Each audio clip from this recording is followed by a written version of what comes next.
Un saludo muy especial, soy el arzobispo Andrés Tirado, fundador de la Congregación Sacerdotal Internacional Católicos Independientes. En esa noche triste, en esa noche amarga, en esa noche funesta, cuando llega Judas Iscariote con ejército romano, con sumos sacerdotes, con escribas, con levitas, a entregar a Jesús, a traicionar a Jesús, es cuando se inicia, digamos, ese proceso hacia el culmen, hacia la parte apoteósica, hacia la parte poderosa, hacia la misión central a que Jesús vino.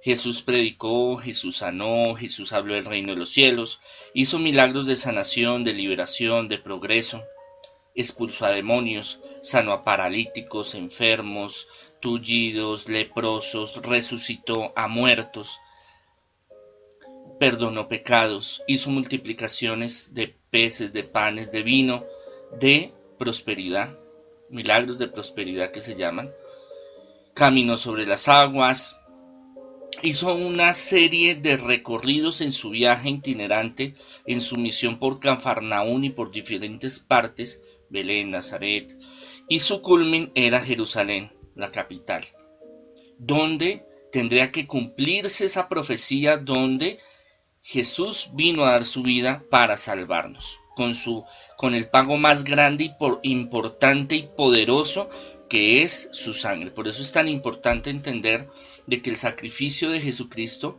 es un sacrificio muy poderoso, un sacrificio en el cual se da totalmente, está velando en la noche, se va después de la cena, de los panes ácimos, donde revela que lo van a traicionar, se lo dice de frente a Judas Iscariote, y donde instituye el sacramento de la Eucaristía, algo sagrado que le transmitió a los apóstoles para que ellos lo siguieran haciendo. Igual con el lavatorio de los pies, les da ejemplo de que su trabajo, su misión, no acabaría así él diera su vida, sino que tenía que trascender a través del tiempo, tendría que trascender a través de la historia de la humanidad, y que ese sacrificio sería universal, sería infinito para poder salvar a la humanidad, porque la humanidad estaba totalmente alejada de Dios. Entonces este sería el único pacto real,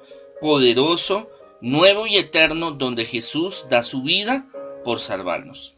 Llegan, preguntan quiénes buscan, y está ahí Jesús y les dice a quién buscan. Entonces dicen a Jesús de Nazaret.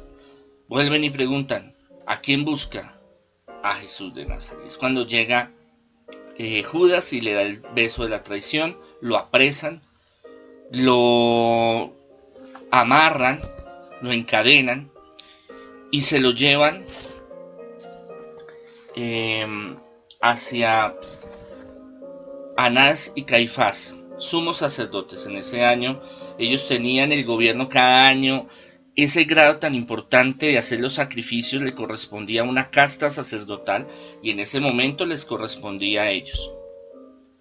Lo llevan delante de ellos, le hacen un examen a profundidad, donde buscan la forma de que él cometa algún error en lo que él dice.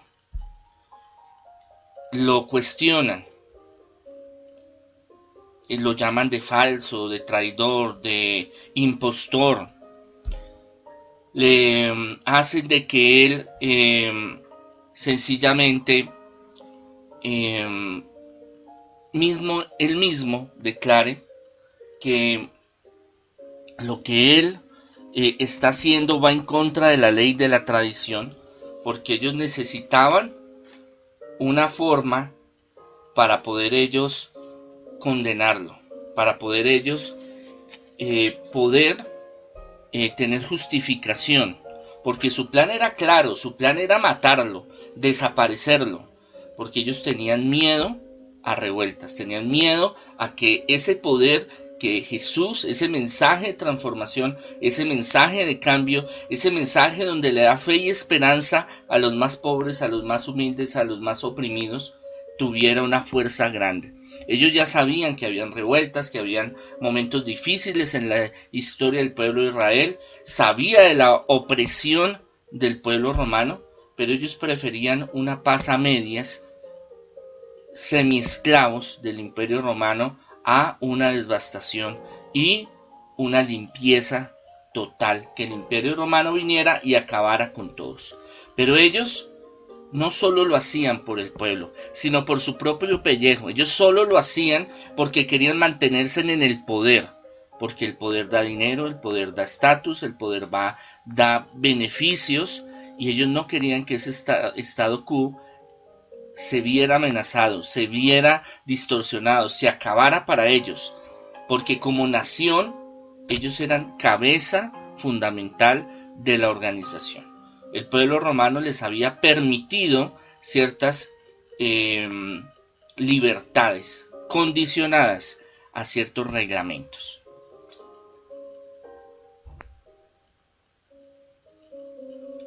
Hacen ese escudriño, ven que Jesús no tiene, digamos, no lo pueden embalar, no lo pueden meter en algo que él mismo les dice, porque él estando predicando en público, en la plaza, en la sinagoga, en el templo, ven que lo que él ha hecho no va en contra de la tradición, no va en contra de las leyes, no va en contra de nada de lo que el gobierno, tanto judío que está administrando Judea e Israel, como el imperio romano lo ha establecido. Se llenan de rabia, se llenan de ira, no saben cómo manejar la situación, se les sale de las manos la situación. Es por eso, y para que no se fueran a echar en contra al pueblo judío, al pueblo de Israel, por ser injustos y causar un atropello contra un justo sin una causa legal, una causa como dice en la escritura y en la ley, en la Torá, una causa válida para acabar con Jesús, deciden echarle el plato sucio a los romanos. ¿Por qué? Porque los romanos son el pueblo invasor, el pueblo que los tiene en la miseria, el pueblo que acosa, el pueblo que los tiene ultrajados, el pueblo que los está subyugando. Y hay un rencor social. Primero porque son paganos, porque creen en otros dioses, porque el emperador es Dios para los romanos, y los judíos no aceptan, porque ellos solo aceptan que hay un Dios verdadero. Y políticamente y económicamente porque no dejan surgir, no dejan progresar, no dejan que haya tecnología, que haya organización, que no haya una milicia bien organizada, porque el imperio romano, como muchos pueblos en la antigüedad y modernos, buscan es que esté subyugado un pueblo, como un parásito que se va apoderando de sus recursos geógrafos, económicos, ambientales, sociales, espirituales. Eso era lo que hacía el imperio romano y era especializado en hacer eso, y por eso se extendió tanto el imperio romano. Leemos en el Evangelio. Pilato salió donde estaban ellos y les preguntó: ¿qué acusación tienen contra este hombre? Ellos le respondieron: si no fuera un criminal, no te lo hubiéramos entregado. Pilato les dijo: llévenselo ustedes y júzguelo según su ley.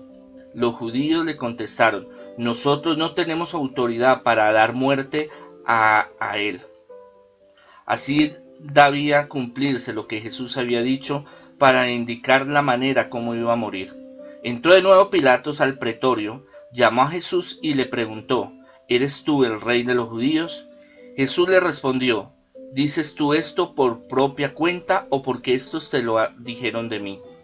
Pilato le respondió: yo no soy judío, gente de tu propio pueblo, y los sumos sacerdotes vinieron aquí a entregarte. ¿Qué fue lo que hiciste?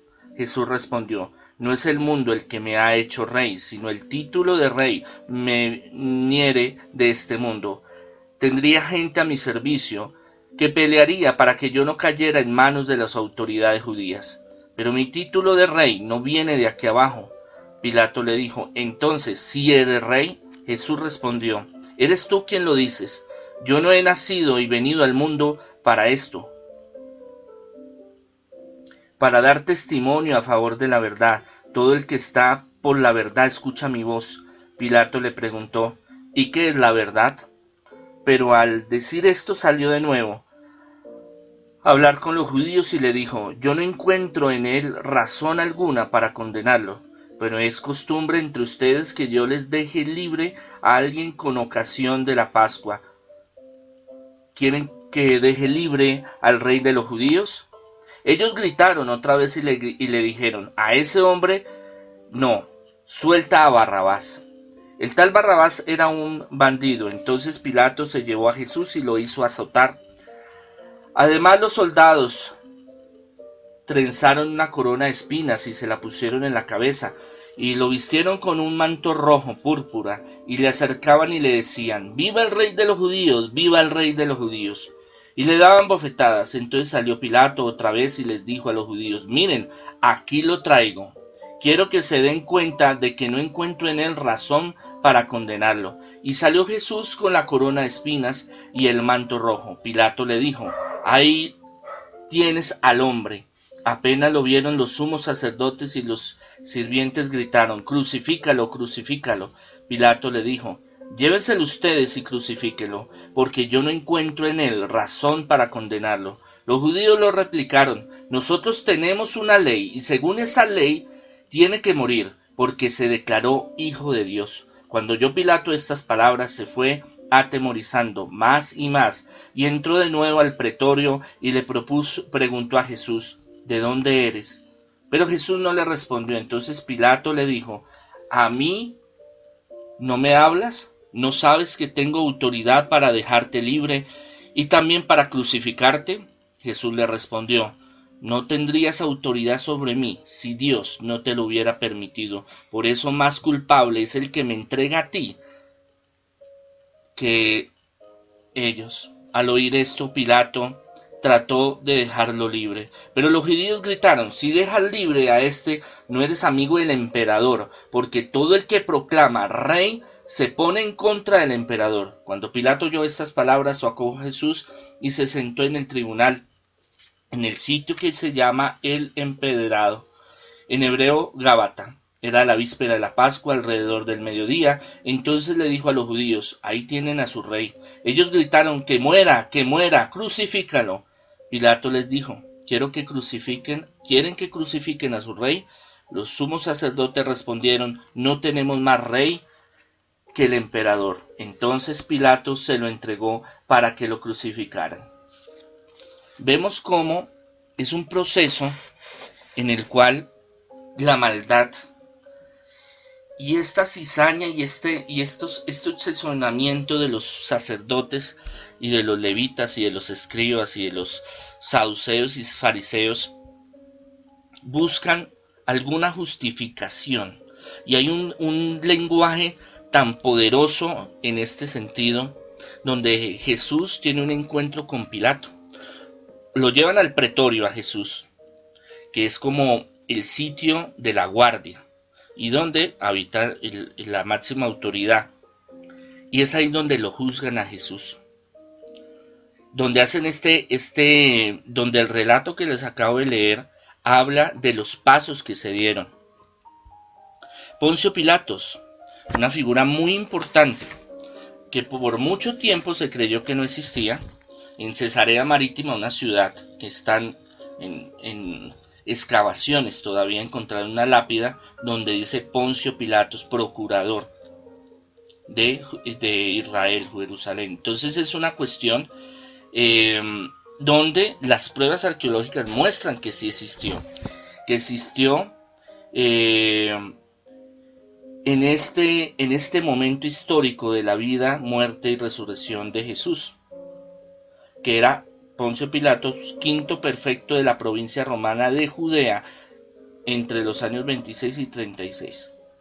Judea, Israel, era un sitio devastado y un sitio que hacía mucho calor, y era un sitio desértico, y era un sitio que los romanos iban allá no muy contentos.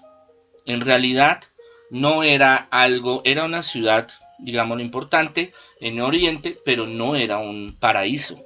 No era lo que un emperador, un perfecto, un quinto, un gobernante romano quería, porque ellos se preparaban muy bien para ser gobernadores de ciudades importantes europeas, de ciudades con poder.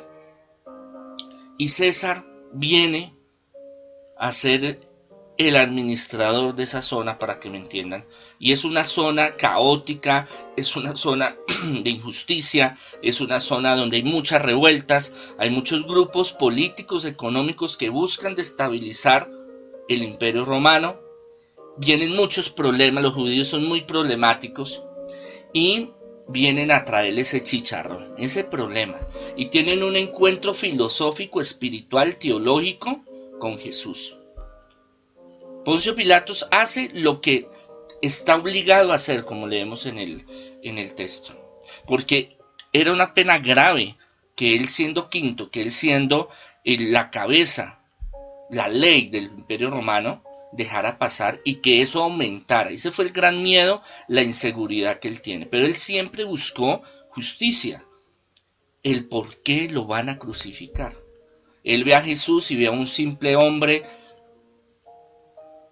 en la inmunda llevado, un hombre pescador o un hombre carpintero o un hombre del pueblo, y él se ríe, Poncio se ríe, se mofa, se cuestiona, ¿por qué me traen este sujeto? Este sujeto no tiene pinta de revoltoso, no tiene antecedentes de guerras, de violencia, de crímenes, y lo quieren como sea acabar.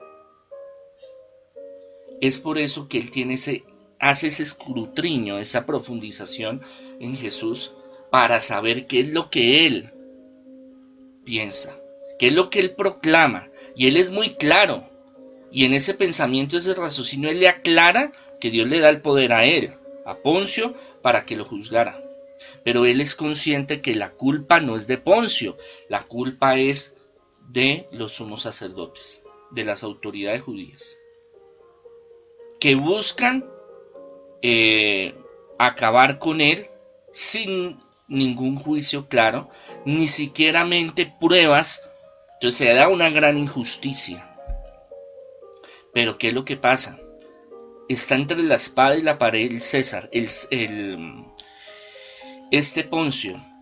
Y este Poncio Pilatos tiene que buscar agradar a los judíos y agradar al César, al emperador, en ese momento el emperador, porque hay una cuestión fundamental, es que él trata de no, la idea del pueblo, del Imperio Romano, no era acabar con una ciudad, que si les llegaba a tocar lo hacían, era tratar de mantener la paz y el orden, y a través de esta gran revuelta, de estos grandes personajes de la política judía que buscaban matar a este personaje, a Jesús, porque lo veían como una amenaza. Usted tiene que pensar que el emperador es el Dios para los romanos, y que tiene poder y tiene estudio y tiene formación y son grandes militares. A ver a un personaje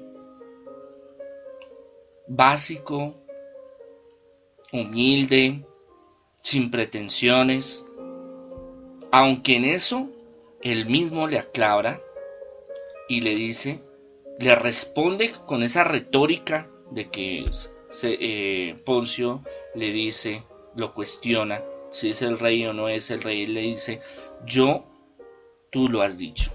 Y le aclara después de que su reino no es de este mundo. Claro, Poncio no sabe qué hacer, trata como sea de salir del paso porque no va a ser una injusticia, por ética moral, por simplemente su moral. Pero viene la presión de los sumos sacerdotes donde exigen, son penitentes, son exacerbados, están obsesionados a que hay que matarlo. Y él trata de sacar esa forma. Es más, los judíos, los sumos sacerdotes, no tenían potestad de la vida o la muerte. Eso solo lo podía hacer los romanos. Por eso Poncio le dice a Jesús: y ahora es que usted se queda callado, yo tengo potestad para que usted viva o muera, déjalo libre o que se muera, matarlo. Y es ahí cuando Jesús le explica el propósito en que él viene al mundo y en el que está ahí en ese momento. ¿Qué hace? Se lava las manos. Diga, esa es una expresión muy antigua que se sigue utilizando. Donde sí, él cogió agua, se lavó las manos, se secó, y es como un símbolo de pureza en las manos, de decir que esa sangre como gesto tuviera su libertad. Entonces todos votan y todos quieren que sea Barrabás. Barrabás, un delincuente, pero un delincuente también político, un delincuente que muy posiblemente perteneció a los celotes o al partido cananista, que cometió muchos delitos, pero que también tenía un sistema ideológico en el cual iba en contra de los romanos. Entonces todo lo que fuera en contra de los romanos, los judíos en secreto lo apoyaban. Entonces por eso fue que masivamente decidieron que Barrabás saliera, porque es reiterativo y vuelve Poncio y dice: este es el rey de los judíos, este es su rey, ¿qué haremos con su rey? Cuestionándolos. ¿Por qué? Porque en cierta forma son despreciables para el Imperio Romano. Los judíos, los israelitas, el pueblo de Israel es despreciable, es de menos categoría, y le dan la oportunidad a él de decir: mire, este es su rey, así como lo ven. O sea, les está diciendo: usted es un pueblo en la inmunda, en lo bajo, en lo menospreciable. Ahí está. Y también como cuestionándolos de por qué lo tiene que matar. Porque es injusto matar a alguien que no ha cometido un crimen, un delito. Y Poncio lo sabe. Pero Poncio, para no tener revueltas y esas amenazas que le hacen constantemente de que el emperador se va a enterar de que él está auspiciando, sirviendo y apoyando, y dejó libre a un incitador, a un rey de los judíos popular, le iba a costar de pronto hasta la cabeza. Es ahí cuando ya hay la sentencia de que crucifícalo. Muchos otros antes, obviamente, auspiciados en ese momento, no estaba toda la gente, estaban las élites en ese momento ahí, incitados, apoyados por los sumos sacerdotes, de que apoyaran la moción de que lo crucificaran. Eso ya estaba organizado, eso no fue de un momento a otro, eso ya estaba planeado, y era lo que tenían organizado para Jesús. Es cuando Poncio decide entonces que crucifiquen a Jesús, y lo sacan entonces al pretorio de nuevo. Los centuriones se empiezan a burlar de él por su condición, por su humildad, por su fragilidad. Entonces, no, ese rey de los judíos, no sé qué. Entonces lo tienen que humillar, escupir, darle bofetadas, hacerle una corona de espinas, que habla los libros apócrifos que una de las espinas le atravesó la ceja y un ojo. Ustedes ya pueden ir, o sea, se la cogieron. Son unos enlazados de la rosa, que tiene hay una rosa especial allá en Jerusalén que tiene una espina grande, como de 3-4 centímetros. Cortaron, digámoslo así, y se la pusieron, se la incrustaron a la fuerza. Entonces sus sienes y lo que es se jugaron a suerte su túnica, porque y su ropa se la repartieron entre ellos, porque no era tampoco esa visión de que Jesús era miserable, pobre, llevado, no. Si se jugaron a suerte su túnica es porque era de valor, tenía un costo, como decir Isle Loredan, Chanel, bueno, cualquier cosa, marca famosa que usted quiera agregarle. Lo empiezan a golpear y a azotar. Esta parte es muy delicada, pero sí la perfeccionaron.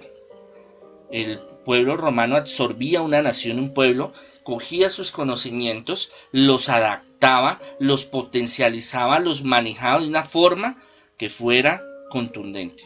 Y la tortura era una de ellas, y la cruz, y la forma de matar lentamente a otra persona.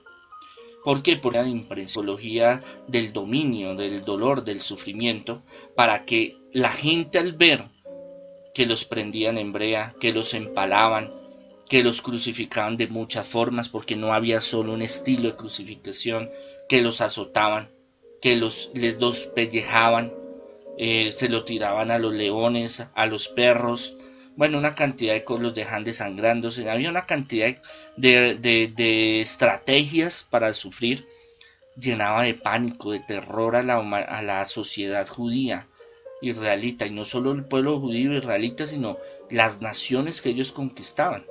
Entonces ellos muy fácilmente, para no tener que matar a todo el mundo, 200, 300 personas, cogían 2 o 3 y los torturaban para que la gente viera, y era en público.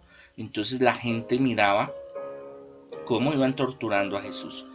Usaban unos látigos que son unos ganchos, hay varios tipos y bolas y varios tipos donde no causan la muerte, pero sí intenso dolor y sufrimiento. Y sabían pegar en el sitio adecuado para producir mucho dolor. Le rompieron las costillas a Jesús. Con esos garfios, llamémoslo así, de látigos, le arrancaban, cada vez que los incrustaban, le arrancaban la piel, parte del tejido del muscular, y eran unos dolores supremamente intensos. Después de eso, pues deciden ya que que se crucifique en el Calvario, en el Gólgota, que era a las afueras de Jerusalén. Ahorita en la actualidad está dentro de Jerusalén, y en el bazar dentro de Jerusalén hay toda la ruta, todo el Vía Crucis donde caminó Jesús, donde le exigen para que sea algo más demostrativo y más profundo, y para que cause horror, cogían algunos de los, no en todos, pero algunos de los que los iban a crucificar, que cargaran su propia cruz, maderos grandes, a veces de una o dos partes. No, en relatos más antiguos se dice que él cargaba la cruz completa, en otras partes solo un tronco grande.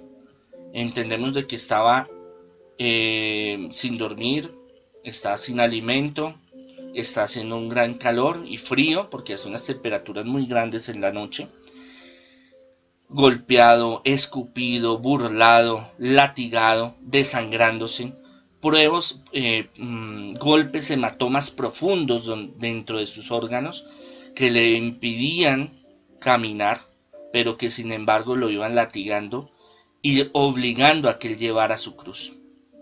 Es ahí donde varios momentos él se cae, y bueno, ya sabemos esa parte, que vuelve y se levanta. Va caminando en esa intensa agonía, porque es una forma de mostrarle al pueblo de que todo el que se proclame o quiere proclamarse rey, o un cambio social, económico, espiritual, iba a terminar con su cruz, que era la muerte más depravada, la muerte más baja, la muerte más vil, que era solo para los peores asesinos, los peores bandidos, los cargos más terribles, digámoslo así, lo hacían, porque en la crucifixión hay una enorme agonía, sufrimiento. Entonces va caminando hasta que llega al sitio, y es ahí que al lado derecho e izquierdo recibe la crucifixión. Ahí está María Magdalena, la mamá de María, María Clofe, y Juan, el discípulo amado, el querido de Jesús. Es así que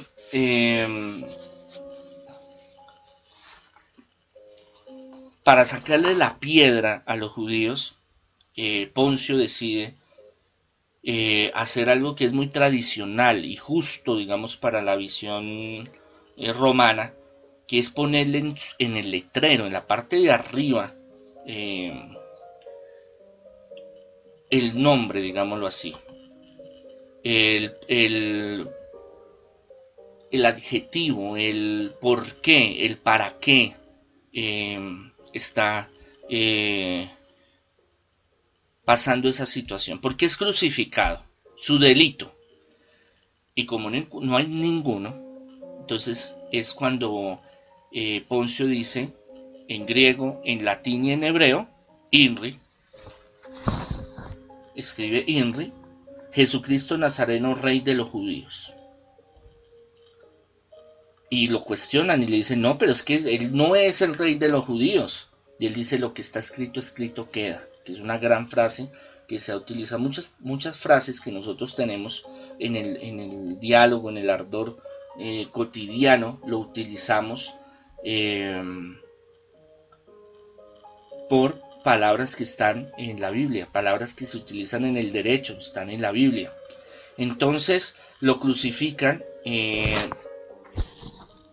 a Jesús y todo el mundo ve esa tragedia, se desgarran los corazones, los que están ahí sufren porque grita, llora, sale sangre, es una cuestión muy agonizante, es una cuestión muy de mucha pasión y es una cuestión muy desgarradora ver cómo un ser humano sufre de una forma intensa y dolorosa y que usted no puede hacer nada, que usted anduvo con Jesús, que usted es la madre de Jesús, que usted caminó con él, durmió con él, vivieron momentos alegres, felices, vieron milagros, usted creyó en él y que en este momento está en lo que se llama la teología de la cruz. Él coge el símbolo, por eso el símbolo de nosotros es la cruz, porque él coge el símbolo más odiado, más repudiado, más bajo, no solo del Imperio Romano, sino de muchos imperios y civilizaciones antiguas, donde la cruz es un símbolo bajo, un símbolo de rechazo, un símbolo de maldición, y él lo tome y con su sangre, con su vida clavado en la cruz, reinventa ese símbolo del cristianismo, del catolicismo. Por eso viene Cristo de crucifixión. Por eso nos llamamos, con el tiempo nos llamamos cristianos. Y es ahí donde hay un encuentro muy importante, una parte fundamental, donde Jesús tiene su agonía física, espiritual. Estamos viviendo momentos muy intensos de agonía, de dolor, de sufrimiento, donde al lado derecho e izquierdo lo acompañan otros dos crucificados, dos bandidos, dos personas que cometieron delitos, y uno de ellos se empieza a burlar del Señor. Ah, tú eres el Dios de los judíos, tú eres el Dios poderoso, bájese, sánese, libérenos, mire a ver. Y hay otro que pues en los libros apócrifos aparece, San Dimas, sería el primer santo después de Jesucristo, de su muerte, que es el que está a su lado, y Dimas le dice al otro bandido, oiga, ¿usted no le tiene temor a Dios? Respete, mire, Él es un justo. Nosotros sí estamos acá porque somos conscientes que hicimos muchos delitos y merecemos estar acá. O sea, Él tiene un examen de conciencia profundo donde Él se mira en su interior y sabe que están ahí porque la hicieron y la tienen que pagar.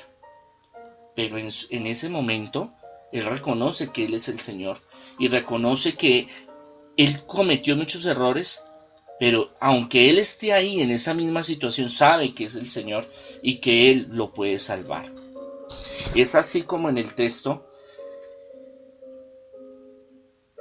Él le dice, Dimas le dice, dirigiéndose a Jesús, Señor, acuérdate de mí cuando llegues a tu reino. Y este le contestó: te aseguro que hoy estarás conmigo en el paraíso. O sea, ese es el último milagro que él hace, poderoso. Y hay una síntesis teológica tan importante: acuérdate de mí cuando llegues a tu reino. O sea, que ellos tenían una concepción clara de Jesús. Aparte de que él fuera ladrón o lo que se fuera, la gente sabía que él era el rey, que él era el Señor. Y le pide misericordia, ese es el último. Por eso Dios es tan misericordioso, y Dios hasta el último momento de nuestra vida está ahí esperando para que nosotros demos ese paso. Por más porquerías que hayamos hecho en la vida, por más mal que nos hubiéramos portado, en ese momento la misericordia de Dios es tan grande, porque Él dio su vida por nosotros, su sangre pagó nuestros pecados, que da la opción de darle a este personaje, a San Dimas, la oportunidad de decirle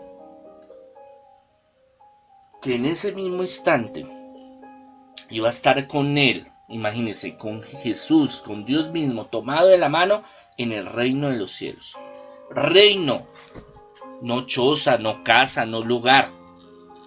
Donde está Dios, donde reina. Jesús lo habla muchas veces. Yo me voy y allá les voy a preparar una mansión grande que cada uno va a tener su espacio. ¿Qué quiere decir eso? De que es algo importante, es que algo poderoso hay allá después de la muerte. Es el único que nos habla de qué hay después del más allá. Y que Él va a transferir las leyes de la naturaleza. Esto es teología cuántica. Ya va a transformar lo que es la muerte, el pecado, la maldad, el demonio. Todo en este momento se une, se fusiona cósmicamente en el universo para Él traspasar las leyes de la física y conceder la resurrección. Imagínese eso, volver del más allá, a aparecerse a los apóstoles, a estar con ellos. Sin embargo, en su fragilidad, en sus momentos difíciles, exclamó con gran voz: Elí, Elí, lama sabactani, que significa en hebreo: Dios mío, ¿por qué me has desamparado? Esto es muy cuestionable y mucha gente se cuestiona y dice: no, ahí fue que él perdió la fe, ahí es que él ya perdió todo lo que hizo. Pero hay que mirarlo desde la fragilidad humana. Por eso decimos que Él es verdadero Dios y verdadero hombre. Tiene las dos naturalezas, es lo que nosotros creemos. Porque en su fragilidad como ser humano sintió esa gran agonía, esa gran muerte, ese sufrimiento tan apacible, tan indómito, que lo está consumiendo, y humanamente quiere liberarse de ese dolor. Y es ahí cuando dice esas palabras, donde le dice al Señor, es más una plegaria de que no lo abandone en ese momento. Y más adelante ya sabemos que Él dice: en mis manos te encomiendo mi espíritu. Y ahí fue cuando Él murió. En ese tiempo pasó y dijo: todo está cumplido. O sea, que todo lo que Él hizo fue la cumbre. Desde que nació, se encarnó en la Virgen, creció, su vida pública, sus milagros, tenía que llegar a ese punto de sacrificar, de pagar su precio con la sangre. Por eso la sangre de Cristo tiene tanto poder, porque tiene el ADN, tiene toda la constitución, toda la integración de la fuerza del universo, de Dios hecho hombre para salvarnos, para liberarnos. Él en cualquier momento pudo decirle a Poncio Pilatos: sí, no, eso es mentira, eso no es real, no, suélteme, yo me voy, yo no digo nada, no, qué pena, es que yo me equivoqué. Sí, eso es la gente que habla y dice que sí, que yo soy el rey, que no, eso son pendejadas, no Pilatico, no le ponga cuidado, eso son pendejadas. No, él se portó como un varón hasta el final, y en muchos momentos él sabía que lo iban a traicionar, sabía lo que iba a sufrir. En el monte de Getsemaní él lloró lágrimas y sudó lágrimas de sangre, porque sabía quién lo iba a traicionar, pero que todo era un plan divino y que él tenía que estarse hasta pagar todos nuestros pecados con esa sangre. O sea, es un sacrificio que él mismo se da, que él mismo viene a ofrecerse para salvarnos, para limpiar, pagar esa injusticia que el ser humano ha hecho alrededor de miles de años en los cuales se ha separado y el hombre, contra la naturaleza, contra sí mismo, y ha hecho que todo eso sume y que Dios permitiera que su Hijo amado viniera a cumplir esa misión. Todo se ha cumplido. O sea, eso es la síntesis de que toda la historia de salvación y todo lo que ha sucedido llega a ese momento importante donde Él da su vida, su último suspiro. Llueve el velo del templo, que es algo muy importante porque se habla de que detrás de ese velo está la presencia de Dios, se rasga, se parte en dos. Tembló, partieron piedras, los sepulcros se abrieron, hubo resucitación de muertos y que después llegaron a la ciudad santa, que se le llama así, a Jerusalén, a hablar y a aparecerse. Y eso estaba escrito, que el Mesías iba a hacer que los muertos resucitaran. Pero los judíos no creen y los judíos todavía esperan a un Mesías, pero como lo hemos hablado, guerrillero, que traiga el poder, que traiga el dinero, que coja a los romanos y los sacara y se apoderara del mundo como el rey David, un rey guerrero, un rey de bélico, un rey que no le temblara la mano ni los pantalones para ir a matar mujeres, niños, poblaciones, apoderarse de imperios, porque ese era el objetivo y esa era la ley en ese entonces. El más fuerte se come al chico, y eso después pasaría a vivir el pueblo de Israel. Muchos decían, verdaderamente es el Hijo de Dios, verdaderamente era justo. Se daban golpes de pecho, lloraban, sintieron miedo, terror. Eso fue a las 3 de la tarde. Por eso esa hora es tan importante.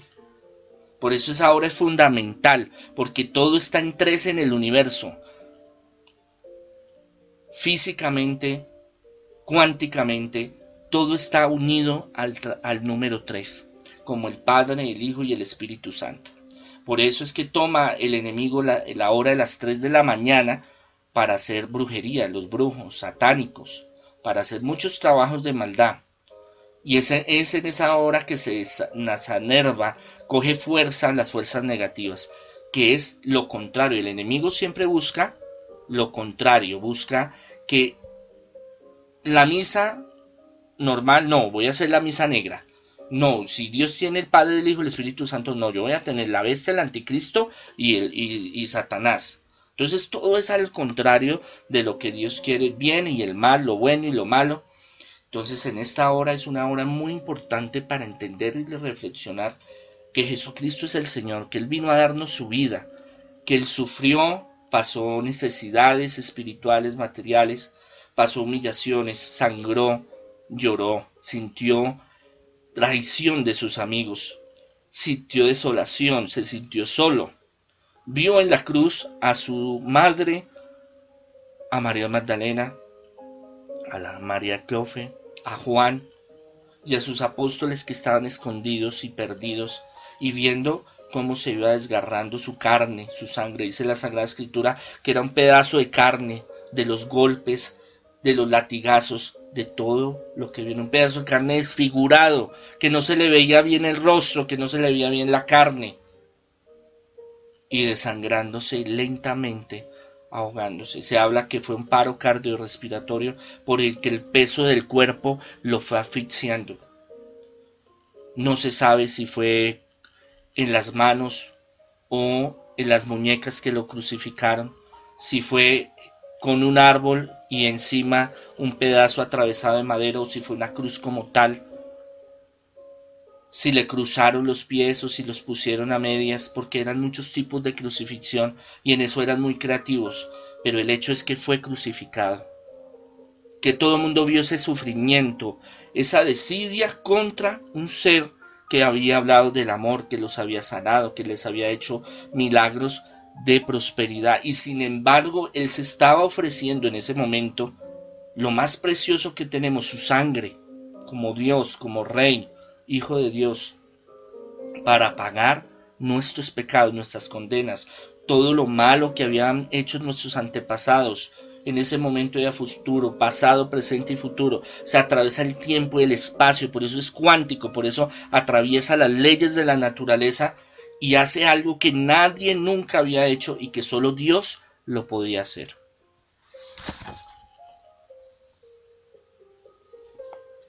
Ya era tarde, iba a empezar el Sabbat, que es una fiesta muy importante y sagrada, viernes y sábado. Entonces querían saber si ya estaban muertos y por lo general iban con un mazo y le rompían las piernas.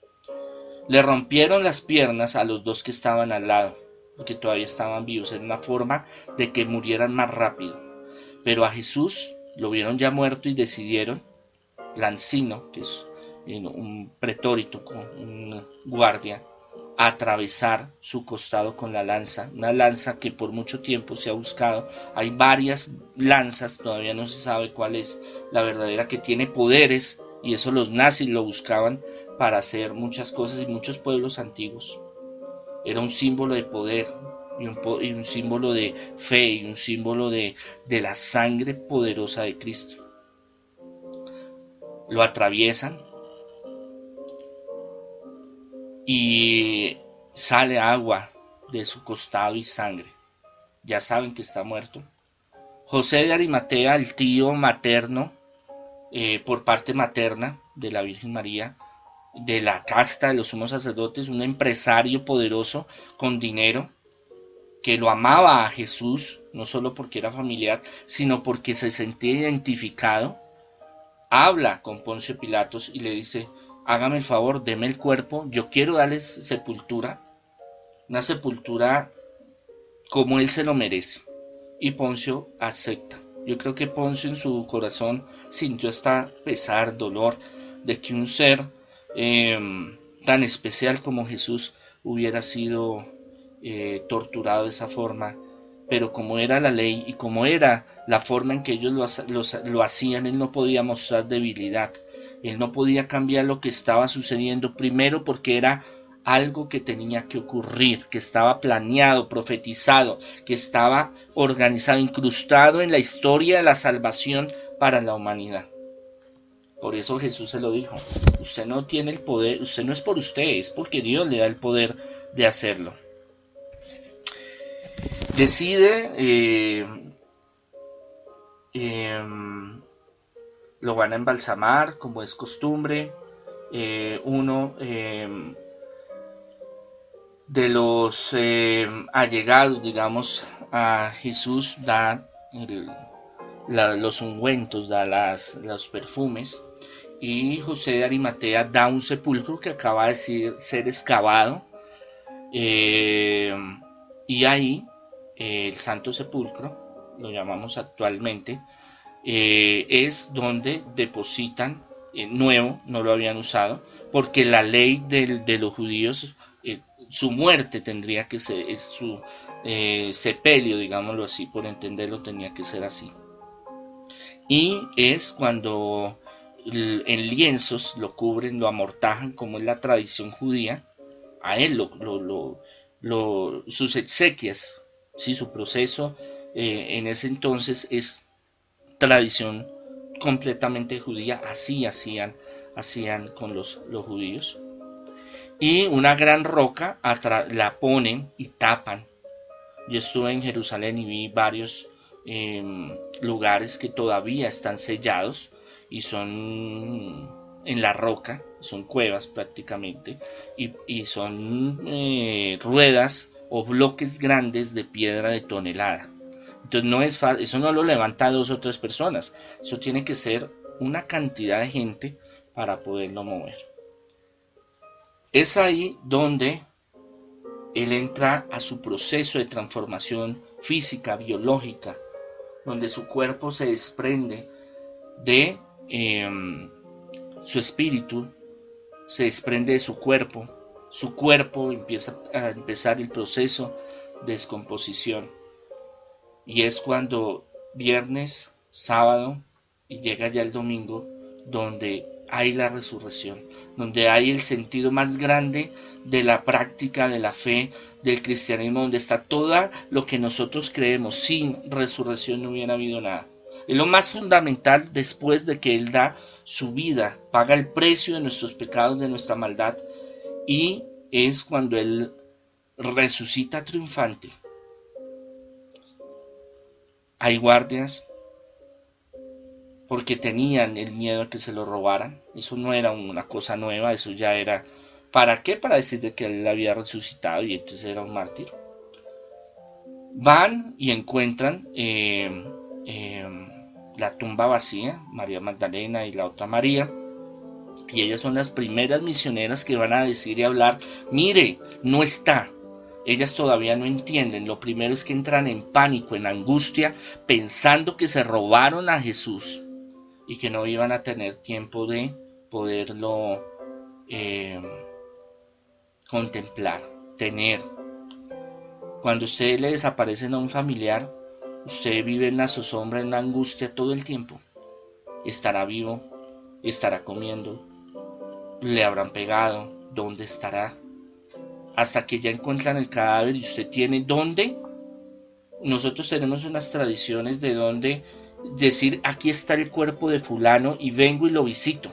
Por eso es tan importante la parte de recordación de los muertos y de tener algo físico que nos ate en nuestros sentimientos y psicológicamente nuestra psiquis, nuestra mente a ese lugar y a ese recuerdo de ese ser amado. Por eso el cuerpo es tan importante. Y cuando ella se da cuenta que lo robaron, se fue, no está, entra en pánico y va a decirle a los apóstoles, mire, el cuerpo no está, ¿qué vamos a hacer? Se lo robaron, se lo llevaron, no vamos a tener dónde poderlo adorar, dónde poder visitarlo, por lo menos ese es el consuelo que tenemos después de ese sufrimiento, esa angustia, ese dolor, ese sufrimiento. Por favor, necesitamos un sitio donde nosotros podamos visitarlo y tener ese contacto con Él. Él nos amó, Él estuvo con nosotros, vimos reír con Él, comer con Él, andar con Él, ver su majestuosidad, sus poderes. Ahora nosotros queremos tenerlo, pero nos lo robaron. Entraron en crisis, unos peleaban con los otros, hasta que Él empieza a aparecerse, y es ahí donde inicia la iglesia. Ahí es donde inicia realmente el trabajo de los apóstoles, donde todo lo que Jesús cultivó en ellos va a dar semilla, va a dar fruto, donde ellos van a entender realmente esa desolación, ese sufrimiento profundo, a que todos sus sueños y parámetros y vivían en un mundo de fantasía y un mundo de poder y un mundo de alegría porque estaban con el mero mero, estaban con Jesús, estaba con el Rey, con el Señor, el Mesías que los iba a sacar adelante. Y en un momento dado se les cae el piso, todo lo que creen. Quedan devastados, quedan humillados, con miedo, inseguridad, ven cómo lo martirizan, ven todo el juicio, ven cómo lo hieren, lo humillan, cómo muere en la cruz. El Dios, el que amó, el amigo, el que estuvo con ellos, el parcero, el que compartió. Momentos difíciles, momentos de angustias, momentos de felicidad. Y cómo tendrían que ver que Él murió y que todo eso que pensaban quedó en la nada. Quedaron devastados, quedaron con depresión, quedaron con angustia, vivían escondidos porque tenían miedo a que les pasara lo mismo, a que los mataran, a que los crucificaran, a que los latigaran, les arrancaran la piel, los despellejaran. ¿Por qué? Porque Dios tenía un propósito en la iglesia y Él no lo iba a permitir. Como no lo permitió cuando vinieron a atraparlo y Él le dijo, no, hágame el favor, solo lléveme a mí, a estos déjelos, que no pasen nada, que ellos sigan su camino, y así fue. Y esa es la resurrección donde ellos entienden realmente todo lo que Jesús hizo y entienden que es el Dios verdadero, y Jesús se aparece muchas veces a ellos y a muchos para que creyeran y tuvieran fe de lo que Él vivió, lo que Él hizo era verdad, no era un cuento, no era mitología, no era un chiste, sino que realmente era la verdad. Y es ahí cuando el Espíritu Santo más adelante llega en Pentecostés, ellos cogen un carisma, una fortaleza, un don, un poder grande, y se extiende como pólvora, como una gran masa, el cristianismo, el mensaje de la buena nueva. ¿Por qué? Porque ya tienen seguridad de que Él venció, que Jesús venció a la muerte, venció al pecado, venció a la tentación, venció a lo que les quería hacer daño y resucitó, transgredió las leyes de la física Por eso es cuántico, Jesús es cuántico, porque atraviesa todo lo impensable y todo lo constitutivo y todo lo organizado para darnos esa alegría y decir: yo vencí al mundo. El que esté conmigo no andará vacío, porque yo vengo a que tengan vida y vida en abundancia, material y espiritual. Y que todo es pasajero en este mundo, pero que hay un reino donde vamos a estar reinando con él. Imagínense, a pesar de los sufrimientos, de los momentos difíciles, de las angustias de la humanidad, ese mensaje renovador de cambio hizo que tuvieran una fe y un encuentro que no importara lo que les hicieran, los torturaran, los desaparecieran, porque su mirada no estaba en el sufrimiento solamente. Al contrario, se enloquecieron: si quieren mátenme, descuartícenme, sino en la trascendencia del reino de los cielos, al más allá, al estar en la plenitud con Dios, en reinar con Él. Y entre más difícil, esto es una locura cristiana, de sufrir tantas cosas como sufrieron los mártires y los perseguidos, más era su fervor y más crecía el cristianismo y más se expandía como una plaga en todos los sectores. ¿Por qué? Porque ese mensaje es vivo. Y los apóstoles fueron testigos, y de ellos los que vinieron, y por eso el cristianismo, catolicismo, se ha extendido sobre la faz de la tierra.